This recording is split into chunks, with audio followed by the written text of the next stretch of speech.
ರಾಜಭವನದಲ್ಲಿ ನಡೆದ ಕಾರ್ಯಕ್ರಮದಲ್ಲಿ ರಾಜ್ಯ ಮಾಹಿತಿ ಆಯೋಗದ ನೂತನ ಮುಖ್ಯ ಆಯುಕ್ತರು ಹಾಗೂ ಆಯುಕ್ತರ ಪ್ರಮಾಣ ವಚನ ಸ್ವೀಕಾರ ಸಮಾರಂಭ ನಡೆಯಿತು. ಸಮಾರಂಭದಲ್ಲಿ ಹಿರಿಯ ಪತ್ರಕರ್ತ ಬದ್ರುದ್ದೀನ್ ಅವರು ರಾಜ್ಯ ಮಾಹಿತಿ ಆಯೋಗದ ನೂತನ ಆಯುಕ್ತರಾಗಿ ಪ್ರಮಾಣ ವಚನ ಸ್ವೀಕರಿಸಿದರು. ರಾಜ್ಯಪಾಲ ತಾವರ್ ಚಂದ್ ಗೆಹ್ಲೋಟ್ ಅವರು ಪ್ರಮಾಣ ವಚನ ಬೋಧಿಸಿದರು.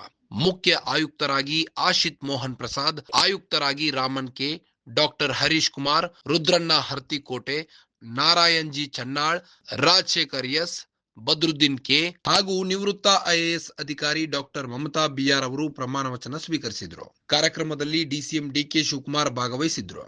ರಾಜಭವನದಲ್ಲಿ ನಡೆದ ಕಾರ್ಯಕ್ರಮದಲ್ಲಿ ರಾಜ್ಯ ಮಾಹಿತಿ ಆಯೋಗದ ನೂತನ ಮುಖ್ಯ ಆಯುಕ್ತರು ಹಾಗೂ ಆಯುಕ್ತರ ಪ್ರಮಾಣ ವಚನ ಸ್ವೀಕಾರ ಸಮಾರಂಭ ನಡೆಯಿತು.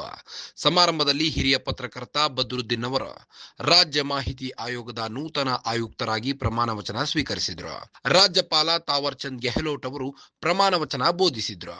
ಮುಖ್ಯ ಆಯುಕ್ತರಾಗಿ ಆಶಿತ್ ಮೋಹನ್ ಪ್ರಸಾದ್, ಆಯುಕ್ತರಾಗಿ Raman K, doctor Harish Kumar, Rudranna Harthikote, Narayan G Channal, Rajashekar S, Badruddin K ಹಾಗೂ ನಿವೃತ್ತ ಐಎಎಸ್ ಅಧಿಕಾರಿ ಡಾಕ್ಟರ್ ಮಮತಾ ಬಿಆರ್ ಅವರು ಪ್ರಮಾಣ ವಚನ ಸ್ವೀಕರಿಸಿದರು. ಕಾರ್ಯಕ್ರಮದಲ್ಲಿ ಡಿಸಿಎಂ ಡಿಕೆ ಶಿವಕುಮಾರ್ ಭಾಗವಹಿಸಿದ್ರು. ರಾಜಭವನದಲ್ಲಿ ನಡೆದ ಕಾರ್ಯಕ್ರಮದಲ್ಲಿ ರಾಜ್ಯ ಮಾಹಿತಿ ಆಯೋಗದ ನೂತನ ಮುಖ್ಯ ಆಯುಕ್ತರು ಹಾಗೂ ಆಯುಕ್ತರ ಪ್ರಮಾಣ ವಚನ ಸ್ವೀಕಾರ ಸಮಾರಂಭ ನಡೆಯಿತು. ಸಮಾರಂಭದಲ್ಲಿ ಹಿರಿಯ ಪತ್ರಕರ್ತ ಬದ್ರುದ್ದೀನ್ ಅವರು ರಾಜ್ಯ ಮಾಹಿತಿ ಆಯೋಗದ ನೂತನ ಆಯುಕ್ತರಾಗಿ ಪ್ರಮಾಣ ವಚನ ಸ್ವೀಕರಿಸಿದರು. ರಾಜ್ಯಪಾಲ ತಾವರ್ ಚಂದ್ ಗೆಹ್ಲೋಟ್ ಅವರು ಪ್ರಮಾಣ ವಚನ ಬೋಧಿಸಿದರು.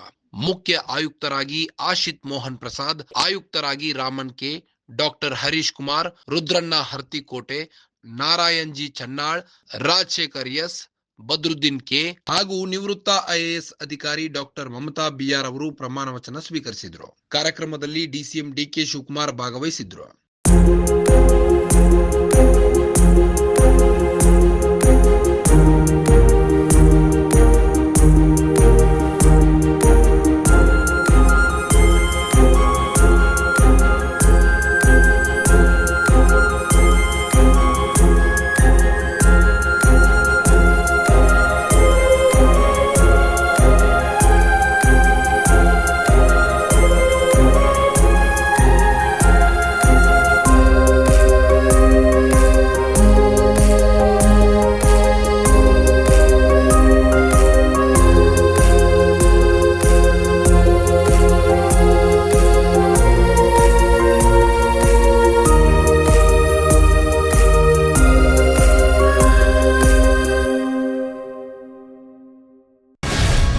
ಗ್ಯಾರಂಟಿ ನ್ಯೂಸ್, ಸುದ್ದಿ ಖಚಿತ, ನ್ಯಾಯ ನಿಶ್ಚಿತ.